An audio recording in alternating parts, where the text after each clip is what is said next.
Muy buen día, mi nombre es Brian Ulises Meléndez Bárcenas y pues a continuación vamos a dar inicio a lo que sería el desarrollo del tema número 41 acerca del virus respiratorios y pues aquí podemos nosotros observar los virus que vamos a estar tomando en cuenta, por lo que vamos a empezar con la anatomía. Lograr identificar qué parte de la anatomía es la que afectan verdaderamente estos virus es muy importante y trascendental, ya que el sistema respiratorio superior o tracto respiratorio superior, como nosotros lo conocemos, consiste en lo que sería la nariz, cavidad nasal, la faringe y la laringe. Además que estas estructuras nos permiten hablar, pues también nos permiten respirar, lo que es calentar y limpiar el aire que inhalamos constantemente. Las membranas mucosas que revisten estas estructuras, pues se encargan de atrapar muchas, bueno, en la mayoría de ocasiones algunas partículas extrañas, nosotros conocemos como el polvo, el humo y pues muchas otras sustancias contaminantes, antes de que estas logren ingresar a lo que serían los pulmones y generar muchas otras complicaciones. Por ende, vamos a tener en cuenta que el aire es inhalado a través de los orificios nasales y pues calentado a medida de que se desplaza el aire hacia el interior de lo que serían las cavidades nasales. Hay algunos huesos que nosotros ya anteriormente hemos estudiado como los cornetes nasales, que estos protruyen y forman un espacio por donde pasa el aire. A su vez, los cornetes hacen de que el aire forme lo que sería un remolino, lo que le confiere el tiempo necesario para humedecerse, calentarse y además filtrar estas partículas que muchas veces contiene el aire, como lo sería el polvo, a través de los que son lo que conocemos como cilios epiteliales, comúnmente denominados también como pelos nasales. Muchas veces lo que sería la inhalación durante la respiración permite el paso de aire entre lo que sería la laringe pues lo que sería la faringe, permite el paso entre lo que sería la laringe y lo que sería la tráquea, y las cavidades nasales y la bucal. Entonces, es de tener en cuenta de saber delimitar muy bien las regiones para poder identificar los diversos tipos de virus que existen. En lo que sería la anatomía respiratoria o la anatomía del sistema respiratorio inferior, pues vamos a tener en cuenta de que consiste en lo que sería desde la tráquea, los bronquios, los bronquiolos y los alveolos que forman los pulmones, o que son las unidades principales de los pulmones, ya que estas se encargan de, de poder absorber el oxígeno que pues es transportado a través de estas estructuras antes mencionadas y pues generar este intercambio gaseoso donde se absorbe el dióxido de carbono pues es expulsado, por así decirlo, de todo nuestro organismo y pues ahí mismo es donde se da la absorción del oxígeno. Eh, Muchas veces tomamos en cuenta otras estructuras como la caja torácica, el diafragma, que son muy necesarias para proteger y lo que es brindar un soporte a lo que sería la función de la respiración. Eh, es de tener en cuenta que durante la inhalación, el aire filtrado y calentado por el sistema respiratorio superior, es decir, que estas estructuras pues están completamente en total armonía, que sin una no podríamos, no podrían ejercer su función correspondiente. Es por decir que el sistema respiratorio inferior necesita del superior para antes poder generar lo que sería la humedecer completamente el aire y poder generar una filtración de muchas partículas. Entonces, a su vez, pues el aire pasa a la faringe y la laringe y hacia la tráquea y pues luego desciende a los bronquios e ingresa a los pulmones. Muchas veces los bronquios principales se ramifican a partir de la parte inferior de la tráquea y pues a su vez van generando ramificaciones hasta llegar a lo que serían los alvéolos. Es de tener en cuenta que cuando hacemos ejercicio, pues la relajación del músculo liso en los bronquiolos los hace dilatar, por lo que generan una broncodilatación que permite un acceso de oxígeno mucho mayor que a un estado normal, mientras que hay muchas veces que las reacciones alérgicas, podríamos decirlo así, que son generadas por lo que serían los virus, y además de la histamina, pues provocan el efecto opuesto, que es una broncoconstricción. Por ende, nosotros vamos a tener un déficit de oxígeno en nuestros pulmones, que van a generar pues muchas otras complicaciones, como una taquipnea, que sería un aumento en la frecuencia respiratoria para o tratar de contrarrestar esta deficiencia de oxígeno que nosotros estamos teniendo en nuestro cuerpo. Así como pasamos a las infecciones respiratorias agudas. Muchas veces nosotros logramos clasificar estas infecciones debido al sistema respiratorio, tanto inferior o superior, que estén afectando estos virus. Y es por ende que las iras altas afectan a los órganos ubicados por lo que serían encima de la laringe, y los cuadros clínicos, pues muchas veces como rinitis o laringitis supraglótica, o una faringitis o sinusitis o cistitis o otitis, perdón. Entonces, estas son las que van a estar afectando mayormente lo que sería el tracto respiratorio superior, y pues tenemos a las iras bajas, que afectan a los órganos ubicados debajo de la laringe, y los cuadros pues muchas veces son laringitis subglótica, laringotraqueobronquitis, una traquitis, una bronquitis, bronquiolitis y también neumonía. Vamos a entrar de lleno ya a lo que serían los propios virus. Tenemos en el caso del rinovirus, pues una característica fundamental por la que nosotros podemos identificar estos virus y qué zona afectan, es que los rinovirus crecen de preferencia entre los 33 y 34 grados Celsius, que es la temperatura de los conductos nasales. Es decir, en el ser humano no vamos a poder, o sea, el virus, como no se puede adaptar a una temperatura mucho mayor, como por ejemplo la temperatura de las vías respiratorias inferiores, que ronda más o menos los 37 grados Celsius. Por ende, esta mayormente afecta solo el tracto respiratorio superior y no el inferior. Es por ende que los rinovirus son miembros de la familia Picorniviridae.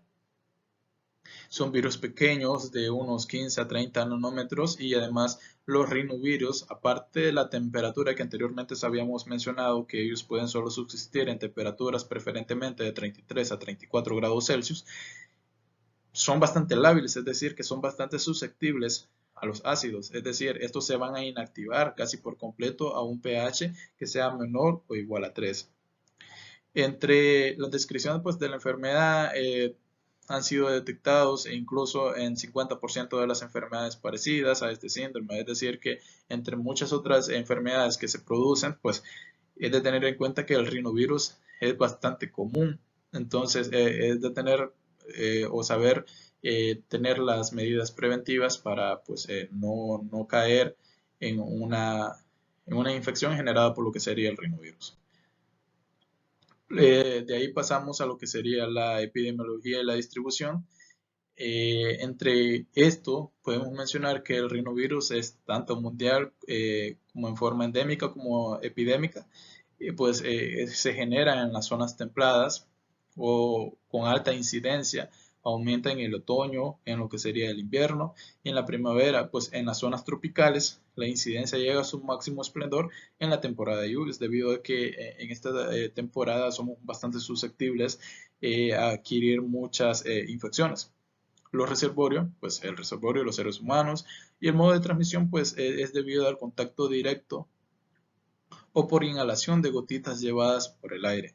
Es decir, siempre es de tener en cuenta de que el modo de transmisión de estos virus pues van a ser por medio de autoinoculación, por así decirlo, o autoinfección, o por medio del contacto con diversos fomites, por así decirlo, que nos adquieran o que nos generen esta infección por virus. El periodo de incubación, pues el periodo de incubación usual de incubación es de 2 a 3 días. Es de tener en cuenta esto para poder identificar o generar un diagnóstico diferencial de muchas otras enfermedades. El periodo de transmisibilidad, pues el material obtenido por lavado nasal fue como patógeno, podríamos decirlo, dentro de las 24 horas antes y 5 días después, es decir, que tiene un prolapso de más o menos unos 5 días para ser infeccioso lo que sería este virus, o para generar lo que sería o para afectar a lo que sería el humano. La susceptibilidad, pues la susceptibilidad es universal, son más frecuentes y más graves en los lactantes, puestos a sus defensas. Los niños y los ancianos, debido a los ancianos, pues debido a que pues ya presentan muchas enfermedades que los hacen ser bastante susceptibles a estas infecciones generadas por los virus. En este caso el rinovirus. La patogenia, pues los rinovirus infectan a lo que serían las células epiteliales de lo que sería la mucosa nasal. Tras su fijación a los receptores celulares específicos, la infección del epitelio activa un mecanismo de inflamación, es lo que ya veníamos hablando, de que la inflamación a su vez genera problemas de alergia o de prurito. Entonces, esto nos hace siempre como por así decirlo, sonando en términos generales, para no andar con aquel malestar. Por lo que a su vez se liberan muchos mediadores cuando existen estas inflamaciones y como que incluyen el leucotrieno, la interleucina de la 1, 6 y 8, tanto el factor de necrosis tumoral alfa, la infección del epitelio, pues activa un mecanismo de inflamación y eso es lo que ya venimos hablando. Entre las manifestaciones clínicas, la enfermedad pues suele iniciar con lo que sería una rinorrea o comúnmente una cantidad bastante excesiva de secreciones que nos salen por la nariz y estornudos debido a la alergia generada o a la inflamación generada por las mucosas. Lo que sería también el dolor de garganta, que es frecuente. Los signos y los síntomas generales, pues como malestar, la cefalea, pues son bastante leves o están ausentes casi y pues la fiebre es poco habitual. Durante el diagnóstico de laboratorio, la prueba que más con facilidad o más sensible son a estos virus puede ser la PCR, que se ha convertido en el método tradicional para detectar los rinovirus en nuestras clínicas. Entre el diagnóstico diferencial, pues vamos a tener que algunos trastornos que nosotros podemos confundirlos con el resfriado común. Tenemos una rinitis alérgica que genera un picor y estornudos, lo que serían llamativos, además de una eosinofilia nasal debido a la inflamación que se genera en estas partes o en estas áreas. Un cuerpo extraño que nosotros sin querer o sin darnos cuenta hayamos inhalado un cuerpo extraño y pues tengamos la sensación aquella de que nos genera un tipo de prurito o malestar, entonces lo podríamos también incluso asociar a lo que sería un resfriado común. Debido a la o sinusitis, en este caso una que es acompañada de fiebre, cefalea o dolor facial o incluso edema periorbitrario. Y pues sin embargo tenemos que la sinusitis persiste de la rinorrea, perdón, o de la tos durante unos 10 a 14 días. Entonces estamos entre un rango en el que nosotros podemos llegar a confundir a lo que serían con un resfriado común provocado por un rinovirus. Pues en muchos casos, pues la tuferina o sífilis congénita. Entre las complicaciones, pues nosotros podemos desarrollar una otitis media y sinusitis aguda entre unas neumonías graves, pues esto ya se da mayormente en los ancianos con problemas de muchos problemas inmunosupresores o en los recién nacidos. La otitis media pues se debe a un tipo de infección que está afectando lo que sería el conducto eh, auditivo. Entonces, esto a su vez pues genera una otitis o una infección en lo que sería el oído medio. Para los rinovirus tenemos un tratamiento que son los antihistamínicos o H1, como la ciproheptadina, que se administra en dosis de 1 a 6.5 miligramos en el adulto para ser general. Y pues estos van a estar contrarrestando lo que sería una rinitis alérgica, una rinitis vasomotora, lo que sería el prurito, la urticaria o la alergia. En los antiinflamatorios no esteroideados como el ibuprofeno tenemos dosis de 200 a 800 miligramos 3 a 6 veces por día con comida. A su vez, pues para estar aliviando lo que sería el dolor, fiebre, lo que sería la dismenorrea, enfermedades inflamatorias. El analgésico o antipirético como el paracetamol en dosis de 650 miligramos o menos cada 4 horas para el dolor y la fiebre. Pasaríamos a lo que sería el virus sincitial respiratorio. Lo que es el virus sincitial respiratorio del ser humano, abreviado HRSV, es un miembro de la familia Paramyxoviridae del género Pneumovirus. Es un virus con cubierta que mide más o menos 150 a 350 nanómetros de diámetro. Entre la epidemiología y distribución, pues es el principal patógeno respiratorio en los niños pequeños y pues la primera causa de enfermedad de las vías respiratorias inferiores en los lactantes. Es de tener en cuenta que las infecciones por el virus sincitial respiratorio se observa en todo el mundo en epidemias anuales que aparecen al final del otoño, el invierno y la primavera, con la posibilidad de durar hasta 5 meses. Es por ende que el virus sincitial respiratorio es un poco más frecuente en lo que serían niños, no tanto en personas adultas, sino que es más frecuente en niños, por lo que la tasa de ataques entre lactantes y niños que son predispuestos es sumamente alta, acercándose a 100% en ciertos entornos como entornos de guardería, donde hay un gran número de lactantes que son bastante susceptibles a poder enfermarse de un virus sincitial respiratorio.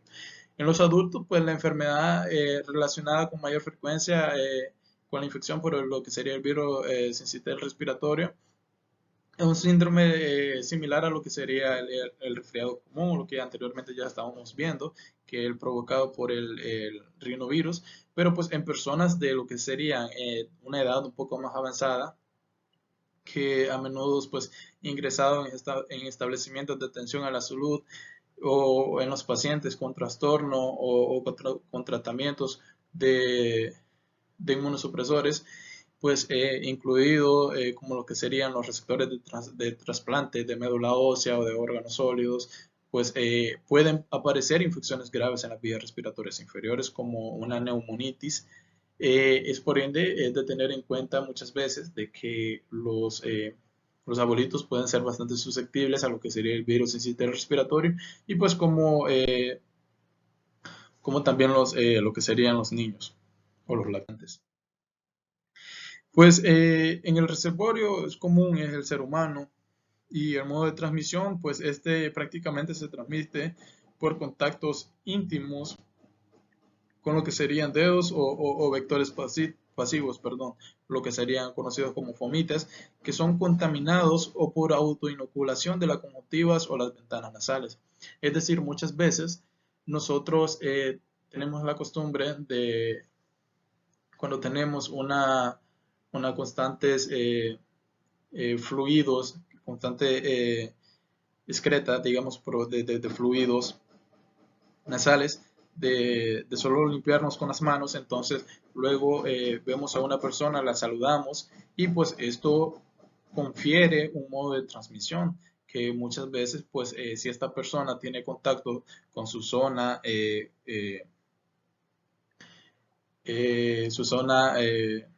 de los ojos, puede generarse una infección entonces en lo que sería la conjuntiva, o pues si también tiene la costumbre de tocarse la cara, pues generar una infección a nivel de las ventanas nasales que a su vez cuando absorba o cuando respire, pues va a llevar estos acúmulos de virus, por así decirlo, a lo que sería el interior de sus vías respiratorias y generar la infección prácticamente.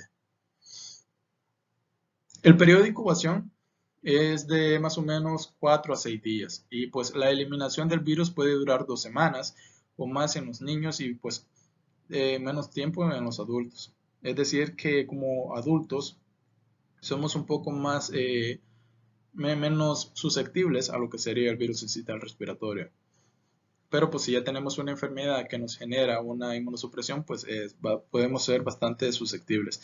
Entre la patogenia, pues tenemos que el virus sincitial respiratorio replica en primer término en el epitelio respiratorio superior y pues a su vez va descendiendo al interior a través de la aspiración de secreciones, como ya se lo venía mencionando, o por diseminación a través del epitelio. La patogenia muchas veces en el caso de una bronquiolitis o en la neumonía grave, pues se produce una necrosis del epitelio bronquiolar y un infiltrado peribronquial de linfocitos y células mononucleares que a su vez también pueden asimismo, se podemos observar nosotros un engrosamiento intraalveolar y lo que sería una ocupación por líquido de los espacios alveolares que nos estén generando un tipo de obstrucción en lo que serían las vías respiratorias inferiores. Entre las manifestaciones clínicas, muchas veces la enfermedad casi siempre pues, se inicia con lo que serían rinorrea, fiebre, una fiebre ligera y pues síntomas generales leves acompañados con frecuencia de tos y sibilancias. Pues en casos un poco más graves vamos a observar nosotros cómo aparecen una taquipnea, que sería, como ya se lo había mencionado, un aumento en la frecuencia respiratoria para tratar de contrarrestar lo que sería el gasto respiratorio. Una disnea, los cuales pues también pueden ir seguidas de una hipoxia, que sería la falta de oxígeno en sangre, manifiesta una cianosis y pues a su vez una apnea. En las manifestaciones clínicas, pues la exploración física muchas veces quizás nos vaya a revelar una sibilancia o roncus o también lo que serían estertores difusos, que a veces la infección se acompaña de síntomas generales como pues ya lo habíamos mencionado, de malestar, cefalea y pues fiebre, que son entre los más comunes. En el diagnóstico de laboratorio, el diagnóstico específico se establece al aislar lo que sería el virus sincitial respiratorio en lo que serían las secreciones respiratorias como lo que sería el esputo, los frotis faríngeos tomados con hisopo o los lavados nasofaringeos, que muchas veces estas formas nos van a ayudar a determinar la presencia del virus en nuestro organismo. Entre el diagnóstico diferencial, pues nosotros vamos a tener que el virus sincitial respiratorio pues comparte una serie de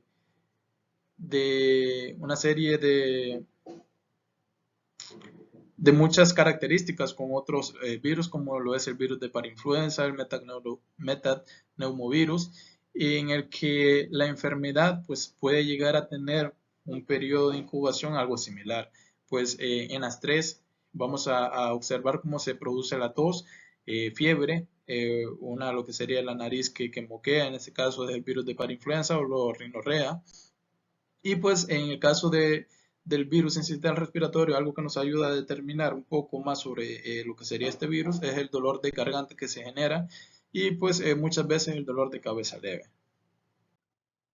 Entre las complicaciones que se pueden generar por el virus sincitial respiratorio, pues en la infección pediátrica los factores de riesgo pues incluyen una prematurez, el bajo peso al nacer, lo que sería ser menor de edad, una displasia bronquiopulmonar o en este caso una cardiopatía congénita, que serían de las complicaciones o los estados que te van a generar ser un poco más susceptibles a las complicaciones. En el tratamiento vamos a mencionar el albuterol de 2 a 4 miligramos cada 6 a 8 horas o el albuterol, que es un nebulizador inhalado. En caso de que se va a usar en caso de hipoxia intensa, quizás sea necesario la intubación y el apoyo respiratorio. También tenemos que muchas veces lactantes recibieron ribavirina en aerosol, que es un análogo nucleósido que muestra actividad in vitro contra este virus, una demostración en efecto benéfico que es moderado lo que sería para la involución de la enfermedad en vías respiratorias inferiores. Entre las prevenciones que nosotros debemos tener en cuenta, pues implica un diagnóstico temprano, también lo que sería el lavado de manos frecuentes, siempre de que saludamos a una persona, un aislado de contacto y quizás inmunización pasiva. Que siempre de que nosotros sepamos que estamos infectados con estos virus, pues tener el debido cuidado de no generar un poco más de prolaxo de esta enfermedad y de esta infección viral que pues afecta a muchos niños en algunos países. En las medidas de control, pues necesarias cuando ocurren los brotes epidémicos intrahospitalarios, pues son las mismas que se han descrito en el resfriado común, que sería el aislamiento de contactos, el lavado de manos y restricción de visitantes. En el adenovirus pues son virus de DNA complejos de 70-80 nanómetros de diámetros, que los adenovirus también tienen una forma característica que consta de una cubierta icosaédrica formada por 20 triángulos de equiláteros y 12 vértices que nosotros podemos estar viendo en la imagen. Además, la epidemiología y distribución, pues las infecciones por adenovirus más que todo son más frecuentes en lactantes y niños. Estas infecciones que nosotros estamos viendo por los virus siempre son un poco más los más susceptibles vienen a ser los niños. Estas infecciones se observan a lo largo de todo el año, pero pues son más predominantes desde el otoño hasta la primavera. El reservorio es siempre el ser humano. El periodo de incubación va de los 2 a 14 días, es decir, comparten un cierto tiempo en común con lo que ya veníamos mencionado del virus sincitial respiratorio, solo que pues este ya genera otros tipos de manifestaciones clínicas. La transmisibilidad, pues la transmisión de la infección por adenovirus se realiza por inhalación de los virus, por inoculación del virus en lo que sería el saco conjuntival y probablemente también por la vía fecal-oral. Es decir, que este virus también lo podemos obtener por vía fecal-oral, que también va a estar afectando lo que sería el tracto digestivo. Por ende, nosotros podemos adquirir este virus por ese medio. La susceptibilidad, pues las infecciones por adenovirus afectan a lo que serían a los bebés y a los niños pequeños, mucho más que a los adultos. Para tener en cuenta siempre. La patogenia es el virus se replica en lo que serían las células epiteliales, produciendo lo que sería una necrosis celular, e inflamación. A veces pues ocurre una viremia, lo cual puede, como ya lo venía mencionando, puede ser resultado de la propagación de lo que sería sitios distantes, como lo que sería riñones, vejiga, hígado, tejido linfoide, incluyendo nódulos mesentéricos y en ocasiones el sistema nervioso central. Es decir, que este virus también puede llegar a ser infeccioso por orina, pero pues muchas veces es más frecuente la fecal oral, la transmisión fecal oral. Las manifestaciones clínicas, los síndromes respiratorios agudos, muchas veces pues varían tanto en las manifestaciones clínicas como en gravedad. Muchas veces a diversas personas no les va a dar de la misma forma o no les afectará o será tan patógeno como una persona como a otra. Entonces tenemos que muchas veces estos síntomas incluyen lo que sería fiebre, una rinitis, faringitis, tos y conjuntivitis. El signo característico que nosotros podemos estar observando sería la conjuntivitis. Entonces también puede presentarse enfermedades más graves como una laringitis, un Crohn o bronquiolitis. Entonces, pues esto va a ser de diversas sintomatologías, pero pues la más característica en la que nosotros podemos identificar pues es una conjuntivitis. En el diagnóstico de laboratorio, pues nosotros ya lo habíamos mencionado, que pues pueden ser aislados de diversas muestras, como lo sería la materia fecal, el hisopado faríngeo, el aspirado nasofaríngeo, hisopados oculares, la orina. Y pues en el diagnóstico diferencial vamos a observar cómo el adenovirus pues también puede ser un poco más, muchas veces asociados a lo que sería una infección por enterovirus, que te puede llegar a generar una herpangina, un tipo de infección que te afecta lo que sería el paladar posterior y que a su vez te genera una fiebre faringonodular, pero pues el adenovirus, para ser un poco más exacto, pues te genera una faringitis exudativa y fiebre un poco faringoconjuntival. Y entre muchas otras sintomatologías, pues que se te hacen un poco más fácil de ir asociando. Además, ya para ir concluyendo con lo que sería el adenovirus, pues el tratamiento, la ribavirina es un antiviral de amplio espectro que es capaz de inhibir in vitro lo que sería la replicación del adenovirus. El cidofovir pues también ha sido un poco postulado como tratamiento eficaz, ya que pues inhibe la replicación del adenovirus in vitro por ser un análogo de un nucleócido y pues produce una toxicidad renal manejable. Entonces, de tener muy en cuenta esto acerca de la toxicidad y las complicaciones, pues una complicación de la neumonía por adenovirus en niños es la bronquiolitis obliterante, es decir, una bronquiolitis que se esté generando a partir de una obstrucción que se puede llegar a generar en lo que serían los bronquiolos. Entre las prevenciones, pues la infección por adenovirus no puede prevenirse totalmente. Más sin embargo, pues hay aplicarse una serie de normas para evitar un poco más la contagiabilidad que se genera a partir del adenovirus. Entre controlar la transmisión en hospitales, centros oftalmológicos, como son el aislamiento de pacientes infectados, el cumplimiento de buenas prácticas de lavado de manos y limpieza, la desinfección del instrumental de equipos y materiales usados en pacientes infectados. Además de, dada la alta afinidad de los adenovirus por mucosas o tejido ocular, pues es de tener en cuenta de que debemos de siempre evitarse el contacto mano-ojo y mano-boca. Vamos a entrar en el coronavirus. Los coronavirus pues contienen un genoma RNA de cadena única y sentido positivo que pues están rodeados de una envoltura que incluye una bicapa de lípido. Esta es derivada de lo que sería el retículo endoplasmático rugoso intracelular y pues entre estas vamos a destacar que las espinas en forma de pétalo masa que son llamados peplómeros, que miden aproximadamente unos 13 nanómetros y pues que salen de lo que sería la superficie de la envoltura y pues le confiere una forma en cierto punto de una corona de espinas o corona solar. La epidemiología de distribución es de tener en cuenta de que pues, los coronavirus tienen una distribución mundial, es decir, contro- eh, lo hemos puesto en evidencia el tiempo atrás de que se ha dado la epidemia.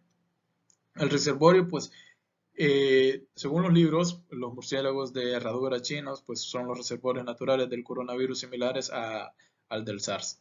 El periodo de incubación, pues el periodo de incubación promedia lo que serían los 6 días y pues esto como ya lo hemos vivido, pues ya es un poco más de información que solo es para contrarrestar la información que ya conocemos. En el cuadro clínico, pues el SARS por lo general se inicia con una enfermedad generalizada que se caracteriza por fiebre, que a menudo acompaña por un malestar general, una cefalea, mialgias, entre muchos otros sintomatologías como muchas veces la pérdida del olfato, la pérdida del gusto, que eran uno de los síntomas más característicos de adquirir lo que sería este virus del COVID. Entonces, muchas veces cerca del 25% de los pacientes pues experimentan lo que sería diarrea, como ya lo fue la otra cepa, que ya vino a presentar esta otra sintomatología diferente a la anterior. Los aspectos pues, clínicos de los resfriados comunes causados por el coronavirus que afectan al ser humano pues, son semejantes a los de la enfermedad causada por el rinovirus. Y es de tenerlo bastante en cuenta. El diagnóstico de laboratorio, pues la viremia con los coronavirus del SARS y MERS se detectan en el plasma por medio de la prueba del PCR que nosotros pues ya en nuestro medio pues ya vamos asociando un poco más con lo que sería este virus. En diagnóstico de diferencial, pues para tener en cuenta que vamos a poder diferenciar esto, pues vamos a siempre conocer los síntomas característicos como la fiebre, tos, congestión nasal, estornudos, dolor de garganta, dificultad para respirar, fatiga, debilidad, dolor de cabeza. Y pues vamos a poder estarlo diferenciando entre lo que sería el COVID-19, la influenza, el resfriado, que muchas veces se compartan lo que sería la fiebre, lo que sería la tos, lo que sería muchas veces la congestión nasal, eh, pues muchas veces también lo que sería la fatiga y debilidad. El tratamiento, pues no se cuenta con un tratamiento específico de eficiencia establecida para el SARS o el COVID, pues aunque con frecuencia se ha utilizado ribavirina en el mejor de los casos, esta tiene poca actividad contra lo que sería el SARS-CoV in vitro y pues eh, no se ha demostrado que tenga un efecto benéfico, algunos pues sobre la evolución de la enfermedad. Entre Sí se puede, como medida preventiva, asociar con de las vacunas, como ya lo veníamos mencionando, las vacunas de Moderna o las diversas otras variedades de vacunas que existen, pero solo es como para contrarrestar un poco las complicaciones, para que no se genere un estado de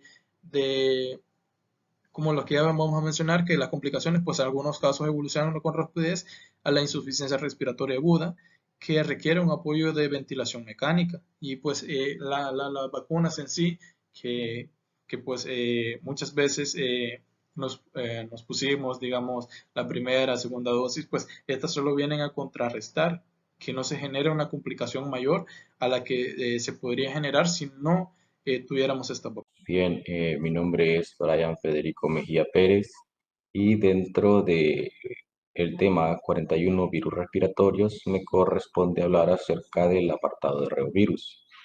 De manera inmediata tenemos la descripción del agente, de la cual podemos hacer mención que la familia Reoviridae se divide en 15 géneros. 4 de los géneros pueden infectar a los seres humanos, entre ellos ortorreovirus, rotavirus, colitivirus y orbivirus. También se nos menciona que pueden dividirse en dos subfamilias, Spinareovirinae y Pseudoreovirinae. Como una explicación más específica acerca de la descripción de este agente, los reovirus son virus RNA de doble cadena simple que mide cerca de 80 nanómetros de diámetro, con un genoma segmentado. Eh, en cuanto a los géneros que ya mencionábamos, el Spinareovirinae, que podemos observar en la diapositiva, y el Pseudoreovirinae. Bien, el Spinarovidinae contiene virus con grandes espigas con vértices en la superficie de la partícula. Un ejemplo de estos son los ortorreovirus. Ahora bien, tanto que los pseudoreovirinae, que también podemos observar en la diapositiva, tienen aspecto más liso y carecen de dos de las grandes proyecciones en la superficie. Un ejemplo de ellos, los rotavirus. Eh, Bien, hablando un poco acerca de lo que es la epidemiología y la distribución en los climas tropicales, se nos hace mención que se producen casos durante todo el año, a menudo con un pico menos intenso en los meses más fríos y secos de la infección en los adultos, por lo común es subclínica. Ahora bien, según la información obtenida, este virus tiene una distribución amplia en niños, sobre todo en los primeros años de vida. En cuanto a datos más específicos, se ha calculado que los países en vías de desarrollo tienen alrededor de 600.000 contagios anuales. También podemos observar como otro apartado importante en la información que el único reservorio es el ser humano y tenemos que el periodo de incubación es de 24 a 72 horas aproximadamente. Bien, hablando un poco acerca de lo que es el modo de transmisibilidad, algunos reovirus descritos, tenemos a los arbovirus, que se transmiten a través de flebótomos que contraen la infección ya sea al picar y alimentarse de animales virémicos o por vía transcuárica. Y un punto muy importante, el cual es la susceptibilidad, tenemos que prácticamente todos los niños se infectan en los virus en los primeros 3 años de vida. Como también se mencionaba en la distribución, es amplia en niños, ya que podemos observar que el grupo de mayor susceptibilidad es donde hay una incidencia máxima, que son los niños, entre los 6 y 24 meses de edad específicamente. Bien, hablando un poco acerca de lo que es la patogenia, es posible que diferentes virus utilicen la misma molécula celular como receptor. Algunos ejemplos son los residuos de ácido ciálico, como componentes importantes del receptor para los virus de influenza, el coronavirus y el punto que es de nuestro interés, los reovirus. Ahora bien, también se puede mencionar que los reovirus ingresan a las capas basales del epitelio por donde transitan, a través de estas mismas células. Por este mecanismo de transición que poseen, Estos virus endocitados llegan desde la superficie apical a la vasolateral dentro de las mismas vesículas. Hablando un poco acerca de lo que es el cuadro clínico, tenemos que el espectro clínico de la infección varía desde un ataque subclínico hasta un ataque grave que culmina en deshidratación y que puede ser letal. Bien, el padecimiento se inicia de manera repentina y posiblemente por la congestión en las vías respiratorias. Suele haber vómitos, náuseas e incluso en un 33% de los pacientes se manifiesta fiebre mayor a 39 grados centígrados. Bien, acá tenemos un poco acerca del diagnóstico de laboratorio y se nos menciona que el punto importante, el cual es la técnica, es la microscopía electrónica. La detección está basada en la partícula viral completa y podemos observar que hay una sensibilidad y una especificidad que son puntos muy importantes, bastante alta en cuanto a porcentajes, es de 70 a 80% en la sensibilidad y el 100% en especificidad. Ahora bien, en cuanto al diagnóstico diferencial, está hecho a consideración de las familias y su simetría. De esta manera podemos diferenciarlas ya que la familia Reoviridae es icosaédrica, la Arenaviridae es helicoidal, la Orthomyxoviridae es helicoidal de igual manera y también se presenta una diferencia en la Piconaviridae Togoviridae, que es la icosaédrica en cuanto a su simetría. Hablaremos también de que los adenovirus herpes viridae es esta también icosaédrica compleja. Y pasaremos al siguiente punto, que son los últimos de este apartado. Y hablamos un poco acerca del tratamiento. Tenemos a los antihistamínicos de primera generación y antiinflamatorios no esteroideos. Además, se puede añadir un descongestivo. Bien, también hacer una breve mención de que es adecuada la rehidratación oral con una solución de glucosa y electrolito en la mayoría de los casos. Bien, tenemos también otro punto muy importante, el cual son las complicaciones. En muy pocas ocasiones se nos hace mención de que se presentan meningitis aséptica. En particular, como podíamos observar que el punto más sensible son los niños. Pero bien, también se nos hace mención de la encefalitis y fiebre hemorrágica.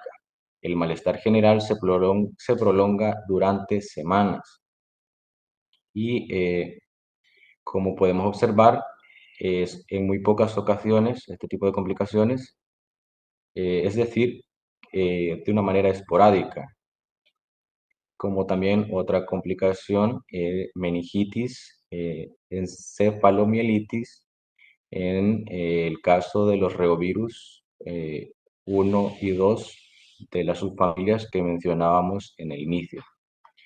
Tenemos que la prevención como último punto, el virus sobrevive a largo tiempo en superficies duras, en el agua contaminada y en las manos es inactivo por el cloro. Por esto, el cloro es un punto importante de prevención y también evitar la exposición en los lactantes, que es como observamos, pues los niños son el punto a recalcar por la susceptibilidad que poseen. Acerca de lo que es el resfriado común, tenemos la descripción del agente como punto inicial. Nos habla acerca de que los coronavirus originan alrededor del 10 a 15% de los casos de resfriado común en los adultos. Otros virus también le causan, pero de una pequeña proporción a lo que serían los resfriados comunes. Ahora bien, en, eh, de manera más específica, estructuralmente, estos suelen ser esféricos de 100 a 160 nanómetros de diámetro con envuelta de bicapa lipídica y que contienen ARN monocatenario. El siguiente punto es la distribución y epidemiología. En cuanto a él, pues nos dice que es mundial. tanto en forma endémica como epidémica, en las zonas templadas. Nos habla de las zonas de incidencia en las que aumenta, como en el otoño, el invierno y la primavera. Ahora bien, en las zonas tropicales, la incidencia llega a un máximo en la temporada de lluvias. Y también, aunque en ciertos periodos se observa mayor incidencia, como se menciona en la diapositiva, su etiología, ya que es viral y su epidemiología es independiente de la región geográfica, tanto adultos como niños pueden padecer entre 3 a 8 episodios anuales. Y el reservorio, como podemos observar, únicamente los seres humanos. Tenemos también lo que es un periodo de incubación, que es un punto importante dentro de cada apartado. Nos menciona un intervalo entre 12 horas y 5 días, por lo regular 48 horas, pero varía según el agente, ya que, como mencionaba, son varios, pero en pequeñas proporciones. Tenemos también lo que es el método de transmisión, que se da por contacto directo o por inhalación de gotitas llevadas por el aire. Es más importante la transmisión indirecta. Por medio de las manos los artículos recién contaminados. Y bien, experimentalmente, me- mediante un lavado nasal y 24 horas antes, se determinó que 24 horas antes y 5 días después se han producido síntomas en voluntarios infectados, lo que no quiere decir que en las 24 horas previas, aún sin presentar los síntomas, puede generarse un modo de transmisión. Bien, tenemos lo que es la susceptibilidad. En este punto se nos dice que también es universal, su distribución es mundial, como mencionábamos anteriormente, tanto en la forma endémica como epidémica. Bueno, que se presentan varios signos y síntomas típicos como lo que sería la congestión nasal, disminución del sentido del olfato, rinorrea acuosa y estornudos acompañados de malestar general, molestia faríngea y a veces cefalea. Bien, la patogenia también nos hace mención que el coronavirus causa el resfriado común e infecta las células ciliadas, epiteliales en la faringe. La proliferación viral conduce al daño de las células e induce la producción de quimiocinas e interleucinas, las que generan síntomas que ya mencionábamos del resfriado común, semejantes a también los originados en ribovirus. Bien, debido a esta variedad de agentes etiológicos, el tratamiento eh, que tenemos acá está dirigido a los síntomas, por ejemplo, el ácido acetilsalicílico y paracetamol como antieméticos y analgésicos. Tenemos antiinflamatorios no esteroideos como ibuprofeno y naproxeno que se pueden utilizar para el alivio de cefaleas y otros síntomas. Ahora bien, tenemos acá las complicaciones. Además de la disfunción de la trompa de Eustaquio o el derrame pasajero en el oído medio, las complicaciones de la rinitis viral son excepcionales. Pueden surgir sinusitis bacteriana aguda secundaria. Las complicaciones cabe destacar que son infrecuentes, en un intervalo de 0,5 a hasta 2 y 6% en los casos se puede presentar también sinusitis y episodios de asma en adultos. Tenemos por último punto la prevención y control, en el cual nos hace mención de practicar medidas de higiene personal adecuada, cubrir la boca al toser y estornudar, eliminar de manera sanitaria los exudados de la boca y de la nariz y lavarse las manos a menudo. Bien, tenemos neumonía en cuanto a la descripción del agente en la primera categoría. Tenemos que están incluidos Pseudomonas pneumoniae, Streptococcus pneumoniae, Haemophilus influenzae y algunos cuantos pacientes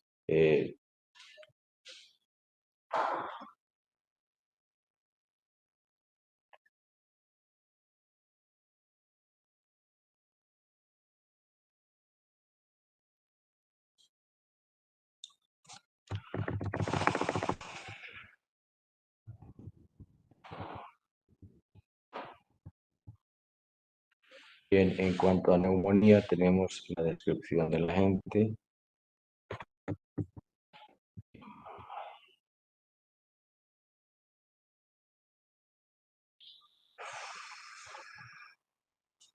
Bien, en cuanto a neumonía, tenemos la descripción del agente. En la primera categoría están incluidos Streptococcus pneumoniae, Haemophilus influenzae y algunos como Aureus y bacilos gram negativos como Klebsiella pneumoniae y Pseudomonas aeruginosa. Ahora bien, hablando de manera más específica, encontramos al Streptococcus pneumoniae ya mencionado, bacteria gram positiva que coloniza con frecuencia la nosofaringe humana en un estado de portador asintomático. Bien, tenemos el reservorio y nos dice que en los reservorios humanos a menudo se encuentran neumococos en las vías respiratorias superiores de personas sanas. Entonces, queda evidenciado que el único reservorio es el ser humano. Tenemos también un periodo de incubación, el cual no se ha precisado. Puede ser tan solo 1 a 3 días, contando de manera este intervalo. Tenemos lo que es el periodo de transmisibilidad. Se piensa que dura hasta que las secreciones de la boca y la nariz ya no contienen un número considerable de neumococos virulentos. Bien, un punto importante es que la penicilina hace que los pacientes infectados con cepas susceptibles dejen de ser infecciosos en un término de 24 a 48 horas. Esto en cuanto a erradicar el modo de transmisibilidad. Ahora bien, tenemos la susceptibilidad, otro punto muy importante. Hay una mayor susceptibilidad en ciertos grupos, a saber, los lactantes, los ancianos y las personas con enfermedades subyacentes. Aunque estos grupos son los de mayor susceptibilidad, esta también se da de manera general, ya que un adulto previamente sano también puede contraer neumonía neumocócica. También tenemos la patogenia. Nos hace mención de cepas estacionales. También se une a los receptores de ácido ciálico, unido a la galactosa por un enlace a la 2,3 que está presente en la conjuntiva, en el tracto bajo y neumoeitos alveolares tipo 1 y 2. Cabe recalcar que la capacidad de replicar eficientemente en tejido pulmonar es esta la causa de la neumonía viral primaria. Bien, tenemos como otro punto muy importante al final de esta diapositiva el cuadro clínico. Puede afectar el tracto respiratorio inferior y producir laringotraqueobronquitis, bronquitis, neumonías y neumonías necrotizantes. Eh, Como ya mencionaba, es un punto muy importante y mencionar también que los cuadros clínicos abarcan un cuadro amplio desde a una enfermedad subclínica hasta neumonía viral fulminante. Ahora bien, tenemos el diagnóstico de laboratorio, en el cual las muestras se deben obtener lo antes posible luego de la aparición de los síntomas, de preferencia entre los primeros 3 días, y es necesario utilizar elementos de protección individuales. Dentro de estas técnicas tenemos el aspirado nasofaríngeo, que es la muestra de elección, también el aspirado endotraqueal o lavado bronquialveolar, esto si el paciente está intubado. Y también, por último, obtenerse las mismas muestras que para los ambulatorios. Tenemos un diagnóstico diferencial en la neumonía adquirida en la comunidad. Hay que incluir enfermedades infecciosas y no infecciosas, como neumonitis por hipersensibilidad y neumonitis por radiación, y las que podemos observar como bronquitis aguda, exacerbaciones aguda de bronquitis crónica, insuficiencia cardíaca y embolia pulmonar. Tenemos el tratamiento. En cuanto a este punto que observamos, una solución propuesta es administrar un tratamiento individualizado que Nos referimos a la imifesolida, al parecer es el 15% más efectiva de las dosis corrientes de vancomicina y debe ser el fármaco de elección en sujetos con insuficiencia renal. Tenemos por último también las complicaciones como se observa en otras infecciones graves, entre las complicaciones comunes de CAP, que en sus siglas en inglés es la neumonía adquirida en la comunidad grave. Está la insuficiencia respiratoria, el choque y la falta de múltiples. Falla de múltiples órganos, diatesis hemorrágicas. Y salvo el fallecimiento, la principal complicación es PAP, que en términos sencillos es una neumonía bacteriana que puede desarrollarse en pacientes que han estado con ventilación mecánica. Y con esto la prolongación de la respiración mecánica, que a su vez aumenta la permanencia en la unidad de cuidados intensivos. Tenemos por último punto, la prevención, evitar el hacinamiento en salas y dormitorios y especialmente en los centros asistenciales. Se ha demostrado que las vacunas antineumocócicas son muy eficaces. Tenemos bronquiolitis como una breve descripción que nos dice que el término genérico, que es el término genérico que se aplica a diversos cuadros inflamatorios que afectan los bronquiolos, que son los conductos finos de las vías respiratorias que se pueden observar en la imagen y estos tienen un diámetro menor a 2 milímetros. Comprendiendo esto, pasaremos al desarrollo de este apartado. Bien, tiene una epidemiología la cual nos habla de que es una distribución mundial, mayormente en climas templados, presenta un claro patrón estacional donde las epidemias ocurren anualmente y comienzan a fines de otoño. También durante el invierno, ya sea a comienzos de primavera. Cada epidemia dura aproximadamente 5 meses, con picos durante diciembre, enero y febrero.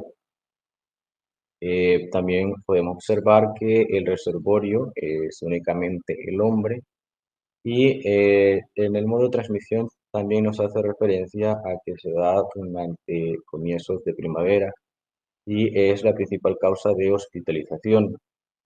Ahora bien, eh, como podemos observar en las diferentes estaciones es donde se genera una mayor incidencia de lo que sería esta afección. Bien, un punto muy importante, el cual es la susceptibilidad, comúnmente se observa en reinfecciones por el virus respiratorio sincitial, el cual es muy comúnmente ocasionador de esta afección y lo hacen en los primeros años de vida y también en adultos, aunque en menos frecuencia. Y también mencionar que, ya que afecta mayormente en niños, ya que el nivel de respuesta inmune humoral en estos es ineficiente y la respuesta a la reinfección depende de la respuesta inmune humoral de los linfocitos ayudadores. También tenemos la patogenia que en la bronquiolitis, por este virus, ya mencionado, hay proliferación y necrosis del epitelio bronquial, lo cual causa obstrucción por el epitelio desprendido en incremento a la secreción mucosa.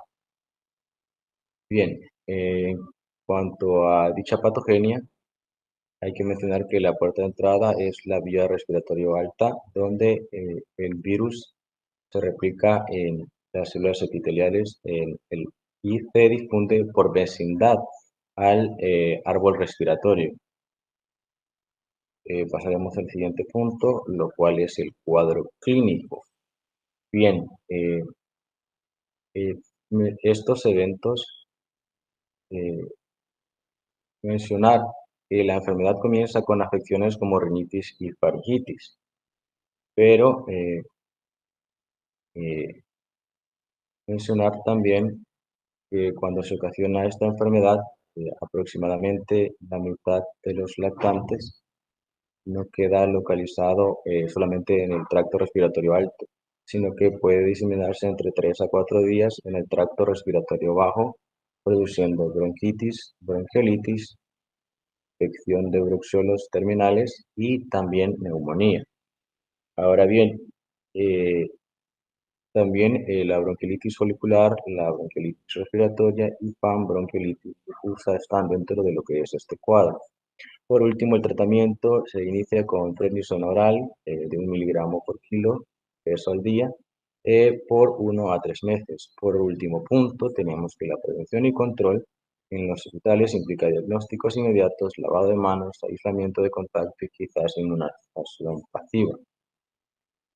Eh, el mejor manejo del clínico y epidemiológico de los brotes eh, es el punto más importante de control. Bien, tenemos laringotraqueobronquitis, GRUP, y en la descripción nos dice que el agente, el virus de la influenza tipo 1 es el agente etiológico más frecuente del GRUP, laringotraqueobronquitis, en niños, en tanto al serotipo 2 produce la enfermedad similar, pero casi siempre es menos grave. También hacer mención que los virus de parainfluenza pertenecen al grupo de los paramyxovirus y existen 4 serotipos. Parainfluenza 1, 2, que los mencionados en la diapositiva, y también los 3 y 4. Estos virus con envoltura contienen una envoltura de RNA lineal. Bien, solo poner un video para una mayor comprensión de cómo se escucharía.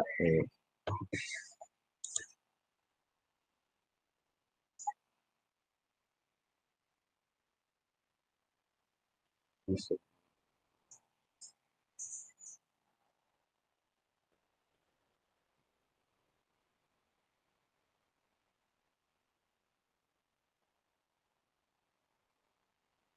Jadea y Carla.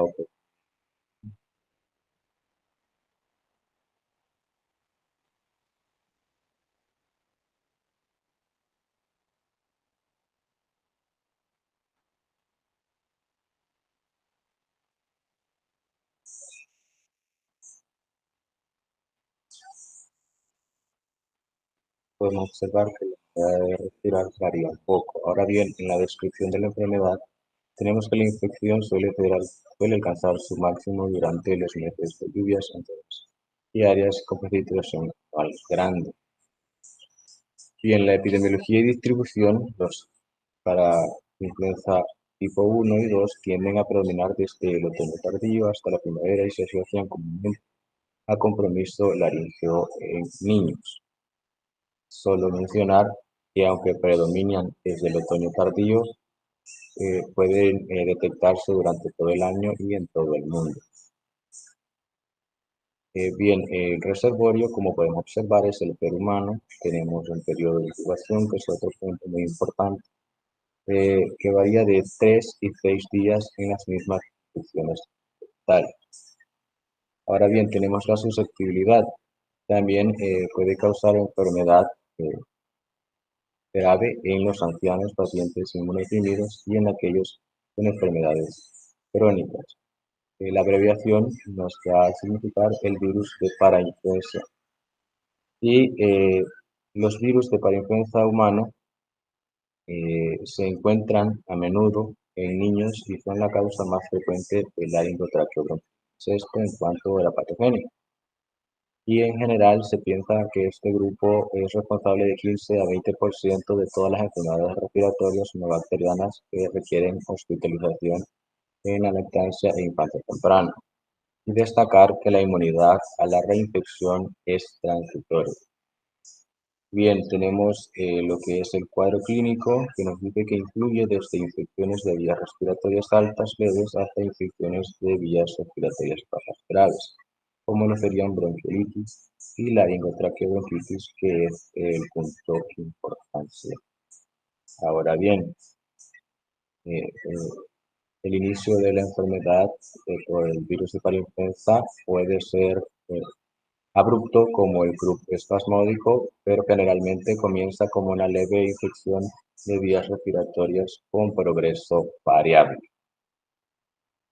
Terminando con el cuadro clínico, pasamos al siguiente apartado, que nos hace mención del diagnóstico de laboratorio y tratamiento. En cuanto al diagnóstico, se realiza por aislamiento o detección de antígeno. Y mencionar que también las pruebas de inmunofluorescencia o inmunoenzimas también se pueden emplear para la rápida detección de antígenos en células del epitelio respiratorio. Eh, el tratamiento, los casos leves de laringotraqueosis se tratan con reposo en cama simplemente y humidificación del aire por medio de vaporizadores. Eh, Esto es en los casos leves. Eh,